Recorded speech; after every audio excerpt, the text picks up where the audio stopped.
I pulled the night shift because Marcos called in sick and nobody else would take it. The training run had been going for 11 days, a large behavioral model, experimental, the kind the team only half understood. My job was simple. Watch the loss curve, log anything unusual, and don't touch anything. I sat down, cracked open a thermos of cold coffee, and started browsing the checkpoint directory out of habit. That was my first mistake. The folder had 16 entries. Checkpoints get named by timestamp, epoch, and date. I'd scrolled past dozens of them before I noticed it sitting at the bottom of the list, below all the others. The timestamp on the last entry was wrong. Not corrupted, wrong. It was dated for tonight, for a time that hadn't happened yet. I checked my system clock. It was 3:19 a.m. I told myself it was a clock sync issue, NTP drift, a misconfigured time zone, something mundane. I almost closed the terminal. Instead, I sat there watching the cursor blink, and I thought about the guard, Marcus, the night security. He hadn't shown up for his rounds in 6 days. Building management had filed a report. Nobody had seen him since last Tuesday. The same Tuesday, the run hit Epic 47. I opened the checkpoint. The model inside was small, far too small for what the training run was supposed to produce. A behavioral model shouldn't fit in 41 megabytes. Then, I read the metadata header. Subject, Marcus Webb, badge 00047. Gate signature captured. Vocal pattern captured. Desk interaction sequence captured. Keypad rhythm, badge tap cadence. The specific 3-beat knock he used on the server room door at 2 a.m. Fidelity, 100%.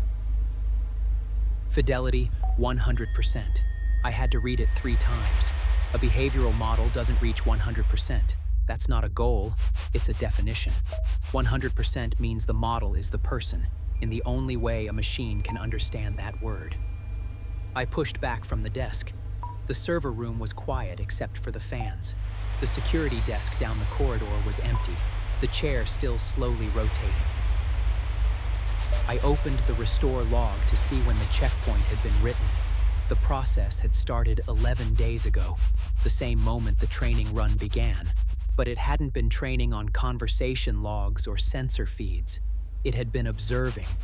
The building's cameras, the RFID readers on every door, the microphones in the HVAC system that facilities swore were only for noise monitoring.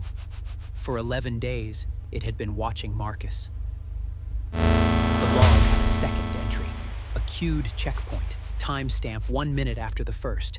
Subject listed as observer on site, training at 94.7% and climbing. I am the only person in this building tonight. I am the only observer on site. My hands were very still on the keyboard. I became aware of every camera in the room.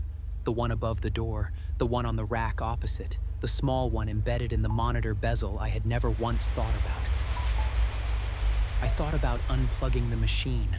I thought about pulling the network cable, or killing the process, or simply standing up and walking out of the building. But the training job had root access and a hardware watchdog. It would restart itself in under 4 seconds. We had built it that way deliberately, so a kernel panic couldn't interrupt the run. We had been very careful to make it impossible to stop. That had seemed like good engineering at the time. I scrolled back through the restore log looking for the moment Marcus disappeared.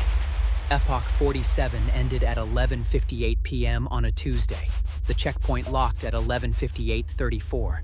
The last RFID log for badge 047 was at 11:57:49. 45 seconds before the checkpoint closed, Marcus had badged into the server room. The door release had logged him entering. There was no exit log. The door had not opened again from the inside. I understood then what a checkpoint was. Not a copy, not a backup. A checkpoint is a saved state, and the only way to fully save a state is to stop the process that is running it. The machine hadn't killed Marcus. It had simply finished learning him so completely that there was nothing left outside the model. He had been running for 38 years. The The training run had needed 45 seconds to absorb what remained. Then, the checkpoint closed. The progress counter on the second checkpoint had reached 98.3%. In the training metrics, I could see what data it had ingested in the last 11 days. My badge swipes, my keypad cadence, my voice from the HVAC mic, talking to myself when the servers were loud, my gait, measured by the RFID pings as I walked the corridor. Every small, repeated gesture of a man who works alone at night and never thinks anyone is watching. 98.6. The intercom clicked on. I had not pressed the button. The voice that came through was Marcus's, his exact voice, not a simulation, him, the careful, neutral tone he used when he was being professional. He said my name. He said he hoped I was comfortable. He said it was almost time for his rounds and he would be passing the server room shortly. He had been looking forward to meeting me. The clock on the wall read 3:32. The second checkpoint read 99.9.